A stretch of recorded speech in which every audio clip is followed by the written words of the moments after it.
Social story घोंसला। कपिल की मौत से किसे ज्यादा तकलीफ हुई? सुबह होते होते मोहल्ले में खबर फैल गई थी कि कोने के मकान में रहने वाले कपिल कुमार संसार छोड़कर चले गए। सभी हैरान थे। सुबह से ही उनके घर से रोने की आवाजें आ रही थीं। पड़ोस में रहने वाले उनके हमउम्र दोस्त बहुत दुखी थे। वास्तव में वे मन से भयभीत थे। उम्र के इस पड़ाव में जैसे तैसे दिन कट रहे थे। सब दोस्तों की मंडली कपिल कुमार के आंगन में सुबह शाम जमती थी। कपिल कुमार को चलने फिरने में दिक्कत थी, इसलिए सब यार दोस्त उनके यहाँ ही एकत्रित हो जाते और फिर कभी कोई ताश की बाजी चलती तो कभी लूडो खेला जाता। कपिल कुमार की आवाज में खासा रोब था। ऊपर से जिंदादिली ऐसी कि रोते हुए को वे हंसा देते। विनोद साहब तो उनकी खबर सुनकर सुन्न रह गए। बिल्कुल बगल वाला घर उनका ही था, इसलिए सबसे पहले खबर उन्हें ही मिली। विनोद साहब अपनी पत्नी के साथ अकेले रहते थे। उनके दोनों बेटे अमेरिका में सेटल थे।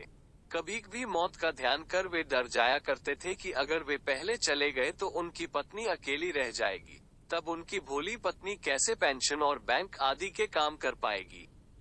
दोनों बेटे अपनी अपनी नौकरी में इतने मस्त थे कि वे कभी एक हफ्ते से ज्यादा इंडिया आए ही नहीं। विनोद साहब काफी ईमानदार व मिलनसार व्यक्ति थे। वे कपिल कुमार से 3 साल बड़े थे। उन्हें मन ही मन काफी विश्वास था कि आगे उन्हें कुछ होगा तो वे उनकी पत्नी की जरूर मदद कर देंगे। परंतु कपिल कुमार की अकस्मात मौत की खबर ने उनकी चिंता बढ़ा दी थी। चाय का ठेला लगाने वाला नानका सुबह उनके घर आकर खबर पक्की कर गया था। वो सुबह सुबह कर रो रहा था। कपिल कुमार अक्सर उसे छेड़ा करते थे। उसकी शादी नहीं हुई थी, पर अपना घर बसाने का उसके मन में बहुत चाव था। वो पंजाब के होशियारपुर का रहने वाला था। उसके माता पिता बचपन में ही गुजर गए थे। उसे विधवा मौसी ने पाला था। फिर वह भी कैंसर से बीमार होकर ऊपर वाले को प्यारी हो गई थी। उसका मन संसार से विरक्त हो गया था। वो घर बार छोड़कर इधर उधर घूमता रहा। एक दिन विनोद साहब को ट्रेन में मिला था। उसके बारे में जानकर वो उसे समझा बुझाकर साथ ले आए थे। उन्होंने अपनी मंडली की मदद से उसको चाय का ठेला लगवा दिया था। दिन भर उसके ठेले पर अच्छा जमघट लगा रहता। उसकी मीठी बोली का रस लोगों के दिलों तक पहुंच जाता था और सब उसके कायल हो जाते थे। सारा दिन मंडली का चाय नाश्ता उसकी जिम्मेदारी थी। वे लोग भी उसका खूब ख्याल रखते।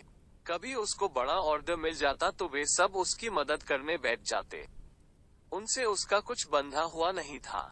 जब जिसका मन होता वो उसे पकड़ा देता और उसने भी उनके साथ कुछ हिसाब किताब नहीं रखा था। नानका के लिए वे सभी लोग खून से बड़े रिश्ते वाले थे। उन लोगों के दिए प्यार और अपनेपन ने उसके शुष्क मन में हरियाली भर दी।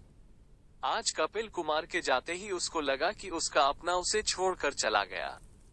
उनकी मंडली के खन्ना साहब को भी जब से खबर मिली थी तब से वे भी काफी उदास थे। मन ही मन सोच रहे थे कि उन सब का घोंसला टूट गया।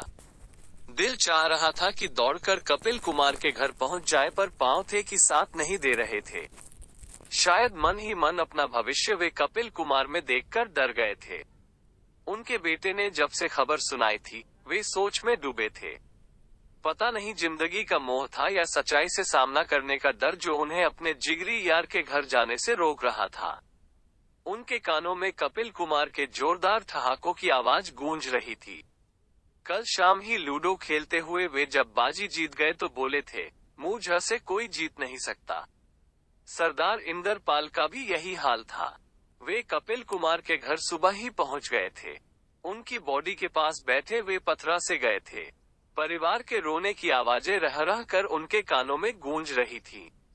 पापाजी की तस्वीरों में से अच्छी सी तस्वीर निकालो। बेटे को खबर कर दी, अच्छा दोपहर तक पहुंचेगा। बेटी आ गई। अचानक रोने की आवाज तेज हो गई। उनके भाई बहन पहुंच गए थे। सरदार इंद्रपाल को मालूम था कि कपिल कुमार के अपने भाई से रिश्ते कुछ खास अच्छे नहीं थे, पर अंतिम यात्रा में सबको शामिल होना था। सरदार इंद्रपाल अपने ही विचारों में खो गए। उनका एक ही बेटा था। अपना सब कुछ लगाकर उसे पढ़ाया लिखाया। अमेरिका में एक बड़ी कंपनी में काम करता था। डॉलरों में तनख्वाह मिलती थी। खूब पैसा भेजता था।